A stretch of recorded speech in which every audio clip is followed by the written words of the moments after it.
আগে এক নেতার কাহিনী শুনছি, আপনারা সবাই জানেন, এর বুরকা দেখলে মাথা ব্যথা করে। বাংলাদেশে বুরকা বেড়ে যাচ্ছে, আর আমার মাথা ব্যথা শুরু হয়, আমাদের মাথা ব্যথা শুরু বুরকা না থাকলে। ঠিক কি ঠিক না?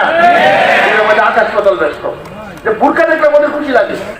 আমার একটা আন্দোলন আছে নতুন, আজকে যেহেতু মজমা ভারী, গফরগাঁও বসবে, ভালুকা বসবে, বিভিন্ন ডিস্ট্রিক্টে বসবে, বুরকা আন্দোলন। এই আন্দোলনের নাম কি? বুরকা আন্দোলন। আমরা আগে একজনের কথা, রাজনৈতিক কথা বলি না কোথাও, আগে এক নেতার কাহিনী শুনছি, আপনারা সবাই জানেন, এর বুরকা দেখলে মাথা ব্যথা করে। বাংলাদেশে বুরকা বেড়ে যাচ্ছে, আর আমার মাথা ব্যথা শুরু হয়, আমাদের মাথা ব্যথা শুরু বুরকা না থাকলে। ঠিক কি ঠিক না? আমাদের আকাশ পাতাল ব্যস্ত যে বুরকা দেখলে আমাদের খুশি লাগে। মা বোনদের বুরকা তার সংগ্রামের প্রতি, ভালোবাসার প্রতীক। আমাদের এই ভালোবাসা মানে একজন মুসলিম নারী হিসাবে তার প্রতি আমাদের শ্রদ্ধা ভক্তি আছে। যে বুরকা পরে, বুরকা প্রতি আমাদের টান থাকবে। বুরকা নারীদের অধিকার। এটা যদি ফাতেমার, আচ্ছা বলেন, আপনার মার পোশাক নিয়ে যদি টানাটানি করে আপনি সহ্য করবেন? আপনার বোনের পোশাক নিয়ে টানাটানি করলে সহ্য করবেন?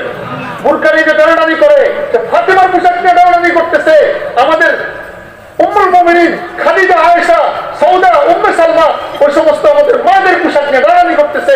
যারা বুরকা নিয়ে কথা বলে তারা আমাদের মুসলিম বোনদের পোশাক নিয়ে টানাটানি করতেছে। এটা আমাদের পোশাক, আমাদের ঐতিহ্য। আনন্দের বিষয়, আপনার মেয়েকে যখন বুরকা কিনে দিবেন, মা তোমাকে কিন্তু ফাতেমার পোশাক পরাচ্ছি, আজকে ভালো লাগবে না? ফাতেমাকে মহব্বত করে না, এমন মা বোন কি আছে মুসলমানদের মধ্যে? ফাতেমার পোশাক, মা তোমাকে খাদিজার পোশাক কিন্তু কিনে দিলাম, এটা খাদিজার পোশাক, এটা ফাতেমার পোশাক। মনটা দেখবেন ভরে যাবে। অভ্যাস করেন ঘরে ঘরে।